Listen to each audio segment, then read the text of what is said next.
Hello dear viewers, Caffeinated Warlord again with round 5 of the ConVic tournament. This is the Kings of War tournament, 2100 points, and it was held in Springvale, Australia. Can you believe that at this point, it was now 3 wins and 1 loss, and there's only 2 games yet to go? I scarcely could. I'm already breaking even, so it's 3-3, I'm feeling good. Round 5, who are we up against? Well, it's the Nightstalkers, and very specifically, it's Andy of the Direct Misfire podcast. Again, we've already battled a few months ago, back in a May tournament, and it was identical lists. He's taking the same list, just with a little tweak. I'm taking the same list, just with a little tweak, and so we'll see what happens with this rematch. So we have a horde of scarecrows, a good old anvil, a trash mob kind of thing. Then we have a regiment of reapers. That's where some of the damage can come in. If you want some of the best chaff, you can get a troop of phantoms, which he has. Then there's a horde of butchers to bring in some crushing strength. A regiment of shadowhounds to be really fast, and these have been upgraded with the Helm of the Drunken Ram, which really is the ideal upgrade for them. Essentially, if they are not hindered, they'll get the Ferocious Charge, which they now have baked into their profile, so they can make some hit on 3s, and then they'll get an extra Thunderous Charge thanks to the Helm of the Drunken Ram, so they can really hit very strong when they're not in terrain. Then we have a regiment of Soul Flayers, which is, obligatory at this point. A horde of fiends, so you don't see those very often with Sir Jesse's Boots of Striding, because they do hit on 4s, so you want to help them hit as much as they can, and a hindered group of fiends is not a good group of fiends. Then we have a regiment of Needlefangs, which is the other kind of not-so-good chaff in the army, compared to phantoms at least. We have a Shadow Hulk, which is their version of the Giant. We have Esanishra, the Wailing Shadow, which is probably the most, not the most taken living legend of, it's definitely the most taken living legend of the Nightstalkers, because there's not many to choose from, but it is a very popular one, and so it's a little individual that hits so hard, and has this enthrall spell that can actually get it into combat, so it can kind of pull you in, get a combat going, put in some damage. Then we have the Dread Fiend, which is a nice large cavalry-sized hero monster, and finally the dragon-type hero, the Void Lurker, upgraded with the Blade of Slashing, just to make it a little bit more consistent. Now, if you want to hear about this from Andy's perspective, he's actually talked about this game and all the other games that he had at ConVic in the Direct Misfire podcast. There's a whole episode dedicated to this tournament, so go to Direct Misfire, download some of their podcasts, listen to them on Spotify, wherever you want, and get his perspective of this game. And in addition to that, there is some really good content, not only on the podcast, but also on their YouTube channel. So you go to the Direct Misfire YouTube channel, they actually covered the entirety of Masters with an excellent stream, particularly Day 2, where 2 of them were doing commentary for all the games. That was excellent content, and I definitely recommend it. I've introduced this army many times, and I think anyone that's keeping up with this channel is very familiar and probably sick to death of all the Riftforged Orcs that I've been bringing. But again, for the people that are new, here we go. We have a regiment of Unforged Orcs, they're chaff. We have a horde of Riftforged Legionaries, they're an anvil. We have a troop of Riftwalkers, they're good chaff. We have a horde of Hellstrikers, they're my hammer. We have 3 Amber Rocks, they're my scoring shooting units. We have a War Drum, which gives rally to lots of things. Stormforged Shrine, which gives fury and spells to lots of things. We have a Riftforger, which is this cool little hero that runs around and hits things. And Thona, which is a big little hero that runs around and hits things. And then finally we have the Formation, which is the Iron Boots Formation, which consists of 3 regiments of heavy infantry. They are 2 regiments of Riftforged Legionaries and 1 regiment of Reborn Legionaries. All of them get a nerve bump, it makes them all slightly better, and it's pretty much the only way you want to take these kinds of smaller regiment-sized units at all in this kind of army. Affiliation partner of the channel, Pathfinder Game Distribution, are the only exclusively Mantic stockists in Australia. So if you're in Australasia area and need some Mantic product, be it Kings of War, Firefight, Dead Zone or Terrain Crate, then check out Pathfinder Game Distribution. So here we are, the table is set up, we've got the classic green mats that are throughout this tournament, ubiquitous, and the ubiquitous kind of terrain, which is nice to have a standard kind of terrain. So first, let's introduce the table layout, and what do we got? We got 2 big hills. They're really big, they're nice and flat, your models are very unlikely to just topple off them. So they're really awesome, and what they actually handed out, I don't know if you can, no, there's not one in shot here, but we got some actual special 3D printed risers that were the same height as these hills, so you could just perfectly put something on underneath to keep your units very flat. And then we have forests, 2 forests here, so 1 forest there, big, 1 slender, long forest, a different shaped forest, which I know some people always talk about. It's like, why are forests different shape? Well, guess what? In Australia, we've already done it. We then have 2 obstacles, 1 obstacle here and another obstacle there. We have 2 large pieces of blocking terrain, so it's got this little hut here and then a chapel over here. and then the flat terrain is all here on the right for some reason. So we've got this void pond here, and this bit of rocky stuff on the right. So it's there's not many shooting lanes here if you just take a look. Like, there's all kinds of terrain in the way, so my poor Amber Orcs haven't got much to shoot at that will be not in cover, and it's obviously stealthy. So it's not the best situation, but at least with this hill here, I know I can move these two Amber Orcs down here up onto the hill. Now, what is the scenario? Well, it's dominate. Very simple, good way to have a round 5 scenario. You don't have to think too much, just get everything in the middle and try and keep it alive. And that bodes well for me, because that's the kind of thing that I like to do. I like to get things in the middle, and I have a lot of unit strength to do that with, compared to some of the other armies I've played, which do have unit strength, but they're not nearly as durable as the Riftforged Orcs. So, let's get into the deployment. So I have pretty much my whole brick of infantry units. So you've seen this deployment before, where I kind of just put everything down together, because there's a lot of things that need the auras. They need the rally aura that's coming from this war drum, and we need the fury aura that's coming from this Stormforged Shrine, as well as the Bane chant that it can literally pump out to every unit in the army. So we've usually always got the Unforged Orcs at the front, and I tend to put my Riftforged Legionary Horde also more at the front than behind things, just because it's just so big and unwieldy, and also it's unlikely to get really taken out as long as I use my Amber Orcs well to chaff up the enemy units so they don't get a double or triple charge. Then behind that I have that's the whole Iron Boots formation right here. And if you're ever wondering which one's the Reborn Inspiring Legionaries, it's the one with the couch, because they're in the executive suite. They've invaded the executive office. Then over here on the right is my fast right, and that's got the Riftwalkers, the Hellstrikers, and Thonar all together to go hold up his fast right over here. So the idea is that I've got that opposing his fast stuff, which are the we've got the Void Lurker there and the Hellhounds, Shadowhounds. So that's the two fast units in his army that are seeking to obviously come in on my flank. So I just, as he started putting them down, I'm like, well, I've got to answer it with my own fast flying units. And try and hope that they can outdo his, because yeah, his punch hard, mine punch hard, but we'll see which one can win. So that's the idea there. And then across, he's kind of forced to try and deploy in between these two pieces of blocking terrain. So I know what that feels like. It's very restricting. And my army, as you can see the way it's laid out, would definitely struggle to fit between those two. So we have there on the right, that's the Phantoms. So Phantoms right there, kind of peeking out with Essinisha in front of them. We have a Shadowhounds, Butchers next to them. So they've got pretty much free range to just march right forward. Behind the hill here, we have the Scarecrows. Behind them are the Reapers, which always like to be behind things. They don't want to be the first thing. They don't want to take a hit. We have the Fiends over here, which are actual Fiend models. They actually look pretty cool. And then over there on the left, just next to this blocking terrain, is the little regiment of Needlefangs, behind which is the giant Shadow Hulk. Freakish, large Shadow Hulk.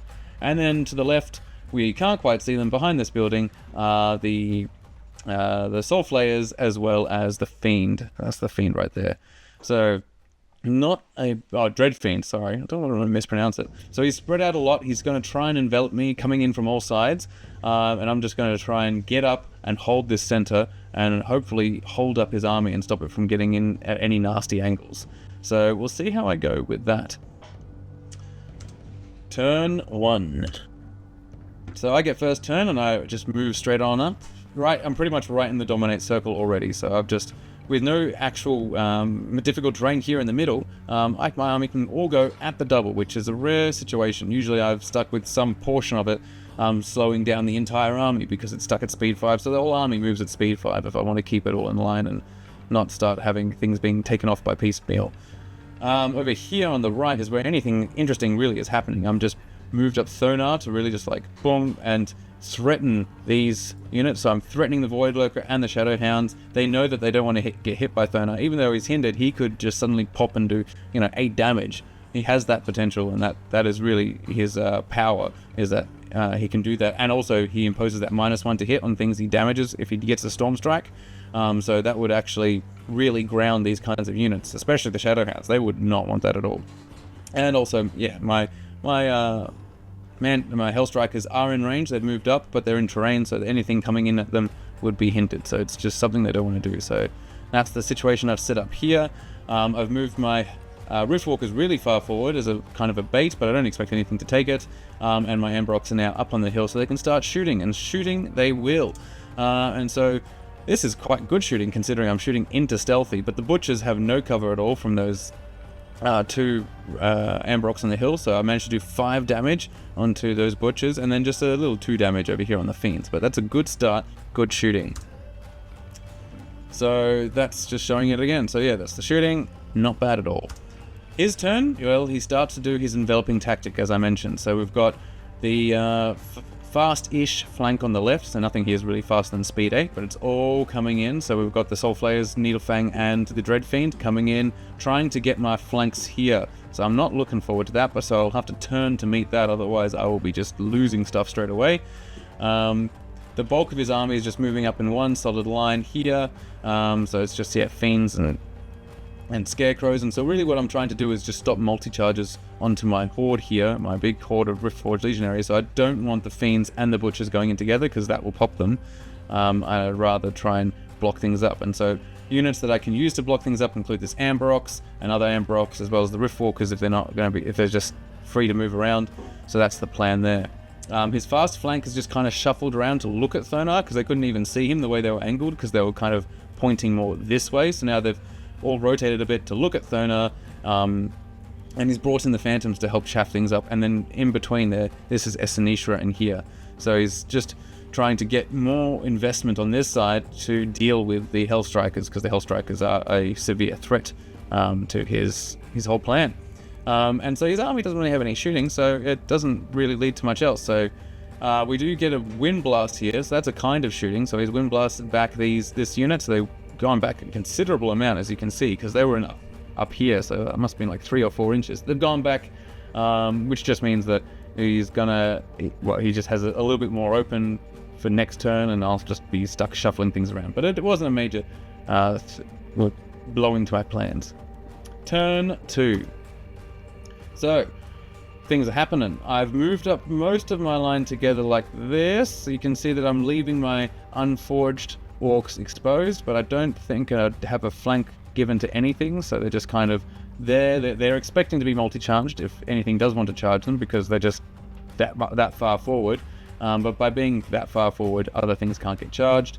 Especially now this Amber Orcs has moved forward. He's definitely going to die. There's no question about it. But now, by being in this location, these Fiends can't charge. They just simply can't get into my horde of Legionaries, so that leaves, and neither can the Scarecrows, so it just leaves the Butchers to deal with them. And that's I know Butchers won't get through, because the Butchers will do maximum like maybe 8 or 7 damage, and that's no threat whatsoever to a horde of 21, 23 nerve.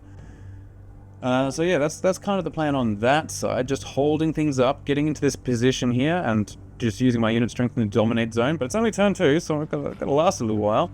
But meanwhile, on the right, well, I've decided to go in for the kill on turn 2 and at least try and hold things up. So I've got the Phantoms getting hit by the Hellstrikers, so I've decided to go for that chaff.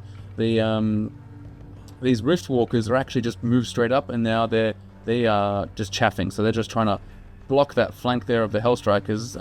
I don't expect anything to go wrong, because I'm just going into chaff. I should just plow through them, but I'd like to be able to then turn and face this way, so that then there's nothing exposed at all. Otherwise, I don't know which way I'd turn, because I don't want Butchers either. So I want to be able to turn and face this army and expect to charge from Butchers at some point, but hopefully not with the Amber Orcs there. So this is supposed to block that up. Thonar's gone into the Void Lurker to ground it, and I fully expect him to be able to do so, but he probably won't be able to destroy it just simply because he's hindered, so he's hitting a little bit less hard. So I do a reasonable amount of damage. I mean, 8 damage is not much to write home about, especially when it's just a defense 4 kind of unit. And yeah, I rolled double ones, so you can see they're double ones, first double ones of the game. It's definitely, I think they're dash 12, so I needed a 3, so it's not like a true double ones, but it's not a good situation if I didn't have my chaff. So you can see I've got these guys here, my Riftwalkers, so nothing's going to get into this gap here, because that is the only spot there, and it's just not enough room. I don't even think the Shadowhounds can see, and I've grounded the Void Lurker, so my Hellstrikers are safe for now, which is good. So they're just going to have to take a punch from the Phantoms. Over here, Managed to do some shooting again, and now these butchers are on 8 damage, and 8 damage is definitely something that scares any kind of unit, because yeah, these guys are just 15-17, so if I just keep putting damage into them, they can't just sit there. So I think he's going to have to start doing something reckless, like throwing them into a combat he doesn't want to have to do. But it's either that, or you just start losing them, because I might spike next turn.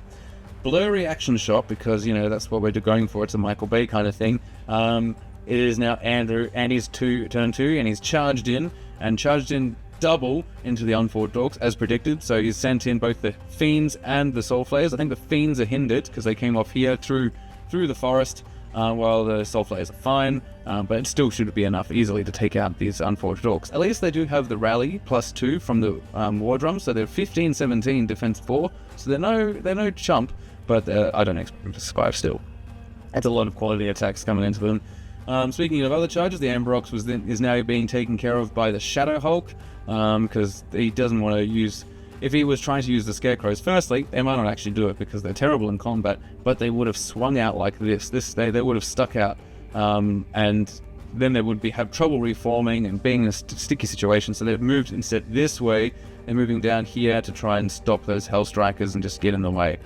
And here the Butchers have gone into the Amber Ox because, yeah, they realize they need to start killing some stuff, otherwise they will definitely be a waste of points.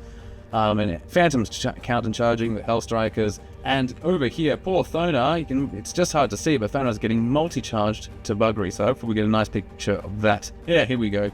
So this is, yeah, after the combat. So we've got Esanishra coming in with wailing attacks of Crushing 2, or maybe Crushing 3. She's really nasty. We've got the Void Lurker coming back in. We've got the Shadow Hounds as well. I mean, the Void Lurker thankfully is hitting at -1, so I don't think it did all that much damage in this situation, but all the rest of it, yeah, 8 damage in total, but he's okay. He can handle that. He is a real champion, Thonar is. Over here, well, I'm not using the far right, so this is to designate that the Phantoms did 0 damage. Those Phantoms did nothing. And so these Hellstrikers can now just fly off, which will have some impact later, we shall see. The Amber Ox did not survive against the Butchers at all. It just got smashed to pieces. Fully expected, but that was supposed to do. It was meant to be some chaff so that those Butchers couldn't go and harass my Hellstrikers. And the other Amber Ox has now died to the Shadow Hulk. So yeah, my damage output has now dropped considerably, so those Butchers are probably fine in terms of the shooting, at least, of my army. And yeah, the Unforged Orcs. There's a lot of things that just died in this turn, but it was as expected because they were just there to kind of just take charges. So the Unforged Orcs did get demolished as well. And oh yeah, Needlefangs are in combat here, but I mean, I don't think anything's going to happen to these Orcs. The Needlefangs are pretty terrible at combat themselves. So a bit of reforms here. So we got the Fiends now facing the Horde. Nothing really giving up flanks when it comes to the Fiends, so they're quite fine. And the Soul Flayers ready to jump over and hit anything that they can. And 2 damage comes from the Needlefangs, so, you know, good on them. But I wasn't really going to go anywhere anyway, so it's just going to be a counter charge from these guys next turn. Turn 3. So now this is where the chaos really hits. So let's go to the most dreadful, poor Andy, but this is the best my Hellstrikers have been doing this entire tournament. But if you recall, if we go back to game 1, the Hellstrikers got a flank attack against some Decimators. Well, here they got a flank attack against some Reapers, and Reapers really don't like getting flank attacked. How did this happen though? Well, it's because the Phantoms, they just failed to do a wound, so suddenly I can just fly off. Now, how could I see them? Well, it's unfortunate, but these Scarecrows are on a hill, but not completely. They're actually half Earth. And if we go back a bit, it's pretty clear that comes through there. So yeah, not more than 50% is on that hill, so therefore they're just height 2. My height 4 Hellstrikers can see quite easily and just zoomed right on over and smashed into the flank of the Reapers. So I'm sorry, Andy, that was not a nice thing to do to your models, but my Hellstrikers, they tend to just die usually, so it's if I have a chance to make them get their points back, I will take it, and I did. So we're going into the flank of the Reapers. We've also got the horde of Legionaries going into the horde of Scarecrows to hopefully take them out. It's a lot of attacks. So if anything into my army can do it, it is a horde of Orcs can take that out. And every other regiment is starting to engage, apart from this one down here. But yeah, the Reborn are going into Fiends, so that's going to be some quality attacks because they're crushing 2, so they're going to be damaging on 2s. And we're just counter-charging into the Needlefangs. The Riftforger, well, seeing that these butchers are on just 8 damage, that means that they're getting close to being killed, and the Riftforger is good at putting out, like 4 or 5 damage. So off he goes, host Shadow Beast, hopefully, and the Ambrox just holding up these phantoms and hopefully just taking them out by just doing 1 damage and popping them right there and then. And then here on the right, well, Thonar's just holding it all together. The Riftwalkers are trying to help out. They're getting a flank on the Shadow Hounds because they were just kind of left there. And so hopefully with all this combined, maybe we'll actually win out. But yeah, there's not much damage on the Voidlurker anymore because it is regenerating. Regenerating quite well. And so, yes, the Reapers are gone. The Scarecrows are gone. Both of them get destroyed. The Fiends take a bit of damage, but they're fine, and the Needlefangs are destroyed. So a lot of units are now freed up and facing the ways that they need to be facing. But what I mean is, there's not really any flanks occurring here. So everything's going to be having front charges on my units, and so they're just going to have to try and get through just on merit of front attacks, which is always harder to do.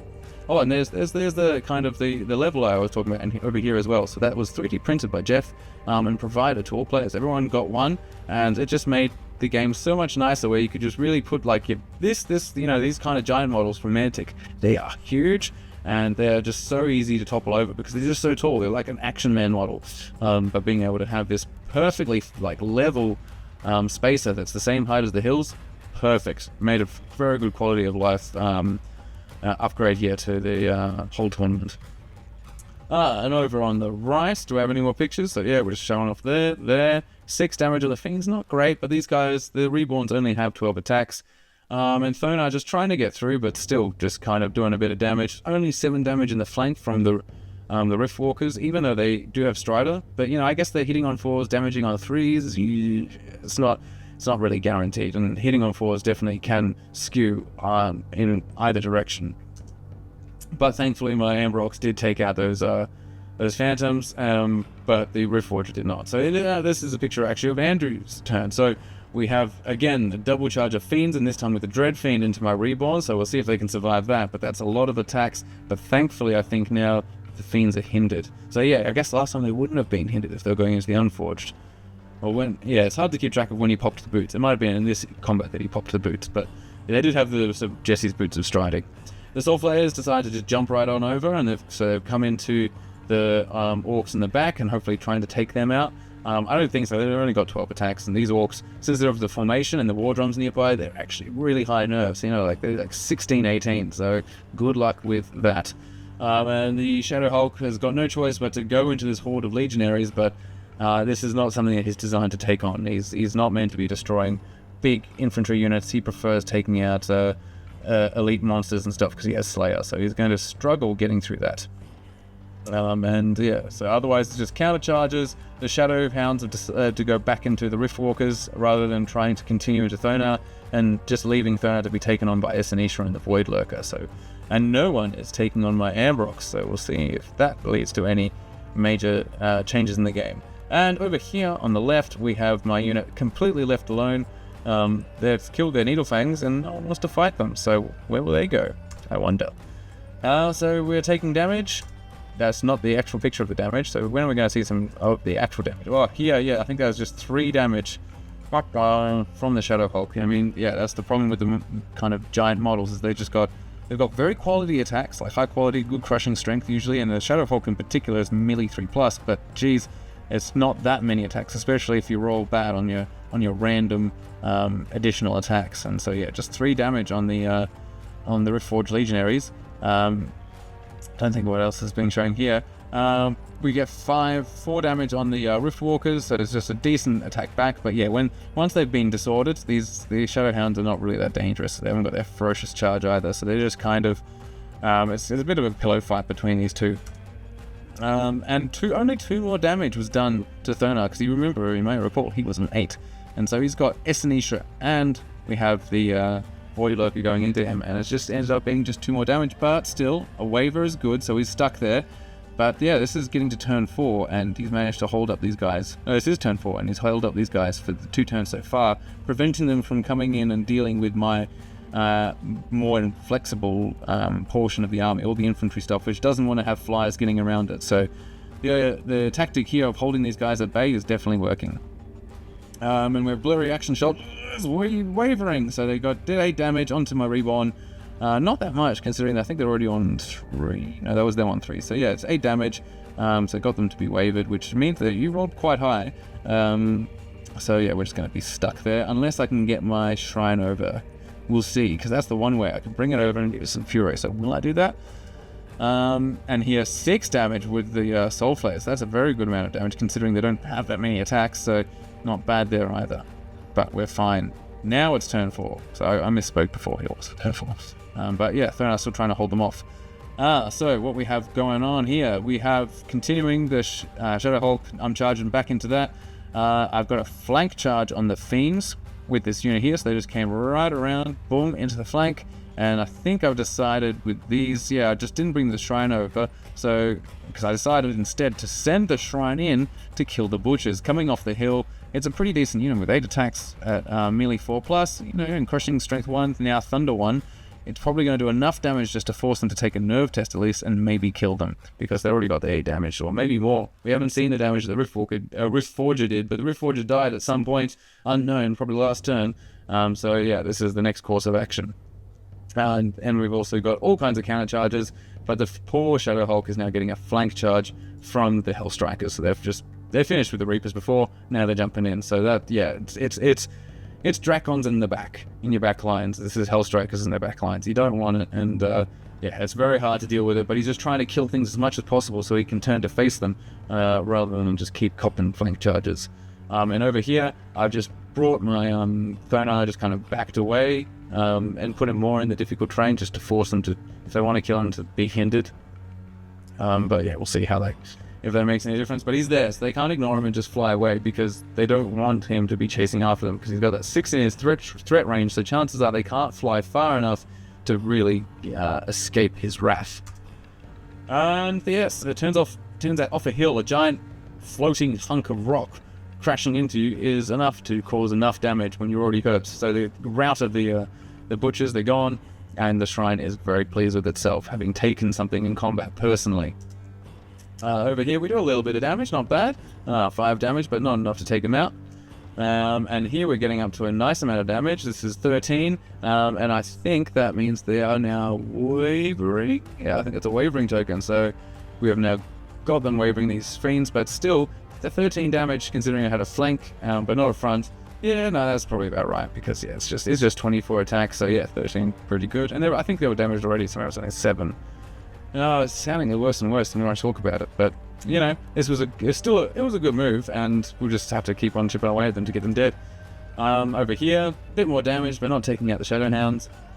But to no one's surprise, the flanking Hellstrikers once again shows itself as being a really, really bad thing to happen. So yeah, the poor Shadow Hulk is being destroyed, and now the 2 hordes, the Horde of Hellstrikers and the Horde of Riftforged Legionaries, are free to then charge the rest of his army, which is just trying to get through some Reborn Legionaries.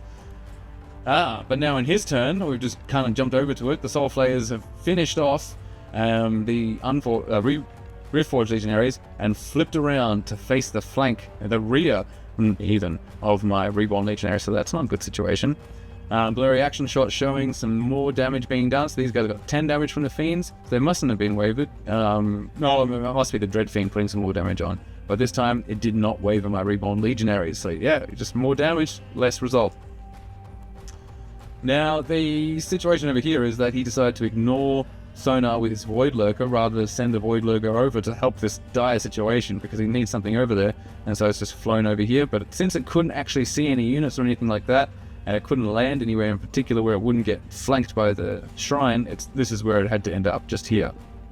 While the Riftwalkers just continue to get countercharge, and Esanishra is the one that's been tasked with trying to take down the Sonar.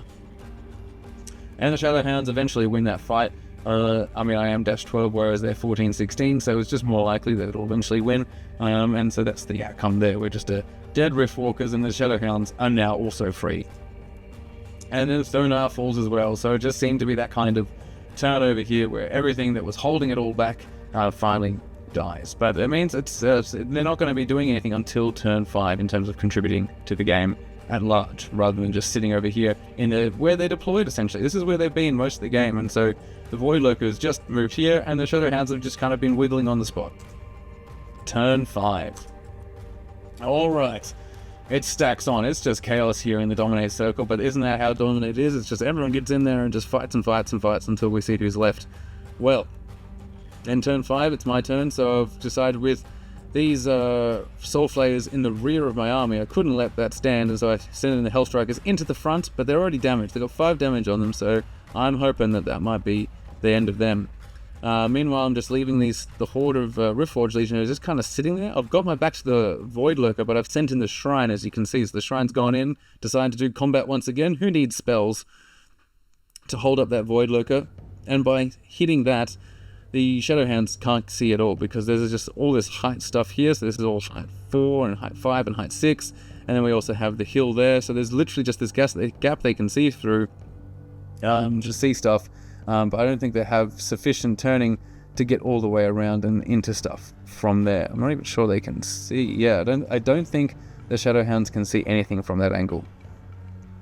And then we also have just rear charge now onto the Fiends, because I was here, my leader point was here, so boom, when I do a fresh charge, as I declare a fresh charge rather than a counter charge, I can do a rear. So I'm really trying hard to take out these Fiends. And we've even got the War Drum in the front, just because it has 3 attacks with Crushing 1. Everything in the Orcs can do something in combat phase, which is, that is nice. And the Reborns go into the Dread Fiend, because this Dread Fiend has been completely untouched, and I need to change that. And here's the second double ones. This one is a true double one. So you can see here, boom, this is 22 damage that's been done. So 22 damage on the Fiends, thanks to this, even though it was a hindered rear charge, double ones. So they are fine, but they are definitely devastated. So they're only going to be hitting on half attacks. I do take out the Soul Flayers as well as the Fiend here. So now my Reborn Legionaries and the Hellstrikers are just facing inwards. Facing the rest of the army. So now we're seeing his turn. So yeah, well, the Fiends are just stuck here. They're just going into the War Drum because they've got half attacks, and he thought, well, that's 1 unit strength I can definitely try and take out. Esnish was trying to get over here and trying to contribute something, maybe do some damage. And then finally we have the Void Lurker and the Shadowhounds have a charge together, because the Shadowhounds couldn't see anything else, so they decided, well, we really should take out this Shrine and hopefully kill it, and then get over here, and if there's a turn 7, really contribute to just trying to wipe out and reduce this strength. Or if anything, just get some unit strength of his own in there, because right now it's just this double ones Fiends unit that's providing any of his unit strength for the Dominate scenario. And they do manage to do a considerable amount of damage, 7 damage onto the War Drum, which has until now been untouched. So that's not bad performance by the devastated Fiends, but unfortunately not enough. Over here, 10 damage on the Shrine, which also hasn't been damaged, so that's a considerable amount. I guess, Furious Charge and all that. But it is dash 18, so unless you can really roll consistently high to take it out, it's just going to stay there. Turn 6. We're getting to the tail end, but it might not all be over just yet. But just in case, I have decided to turn all my units around, at least the ones that I could afford to do so. So we've got a real stacks on down here, just trying to just kill the Fiends. Just kill them. Just everything go in and take them down. So we got Reborn, we got Riftforged, we got War Drum. They're all going in and taking a chunk of the Fiends and just hopefully obliterating them. But just in case, we've turned the Manticores, the Hellstrikers to face the Void Lurker, as well as my horde of Legionaries, which still just got only 3 damage on them. And they're just facing in case the Shrine falls. These guys are then free at turn 7 to charge, and they can only charge in the front, where it's quite unlikely that they will break through and take out a lot of unit strength. So that's the situation. And yeah, we finally destroyed the Fiends. Didn't roll us another double one, so that's good. This is a blurry action shot, I do apologize. But then in his turn 6, he sends in Esnishra to take out the War Drum, because yeah, why not? It's the War Drum. It's 1 unit strength less that I'll get in my scenario. And now he's managed to flank with the Void Lurker to get into the Stormforged Shrine, because it was just the way that multi-charge works. Your leader point was now in the flank. And the most blurry action shot of them all, we just got the War Drum taking a whole bunch of damage, but just tanking it, and the Shrine not tanking it. So you win some, you lose some. But yeah, we got now the Shadowhounds and the Void Lurker ready to go in if there's a turn 7. No, the War Drum did not tank it. It died as well, which makes sense because Echinacea is a combat stick and it already had 7 damage on it. So, but that's the last picture. That's it. We see here Echinacea standing amidst the entire army. And the fast flank didn't manage to make it. Turn 7 wasn't there. And so, unfortunately, the Nightstalkers lost this game. And now it's a win for the Riftforged Orcs. So there we go. We've got one win versus... it's a draw in terms of the tally between me and Andy using these exact armies. We probably won't do a third game with these exact armies again because I think we're getting a little bit sick of it, so it'll be something else when we fight again. He does have a nice undead force, and I think he's collecting something else. He did, at this tournament, no, at the previous tournament, he did kind of win a halfling army, so he's got that.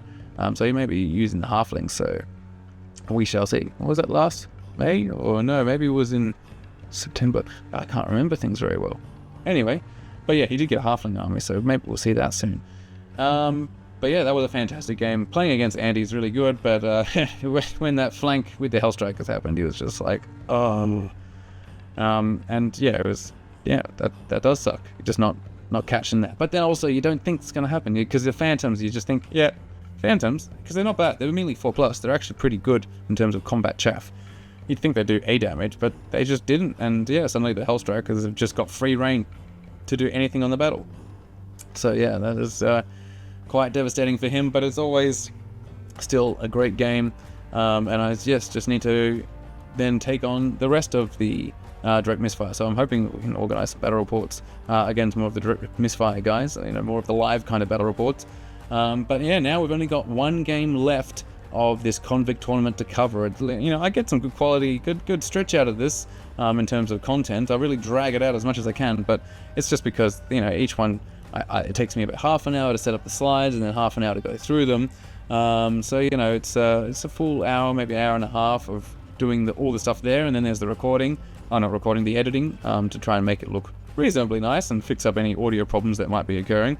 So yeah, there's not much time to really bang out them as quick as I would like. Obviously, if I could just sit down and do them all at once, I would try. But I do know that they need to be separate videos in order to do better on YouTube, because it's better to have consistent content rather than big chunks of large content that maybe people don't watch all of. So that's part of the method of my madness. But hopefully, one more time you'll see this army in terms of this tournament, and then after that, I promise I'll play something else. I'll use something else. I've got lots of other armies. I'm currently working on the Trident Realms, getting them rebased. I've got my Forces of the Abyss. I've got Undead if you want something quite vanilla, and of course I've got my cool goblins. So there's definitely variety. It's just the next game will have something different, so you don't have to keep seeing all these cabbages, as some people have referred to them, which are lovingly my portals.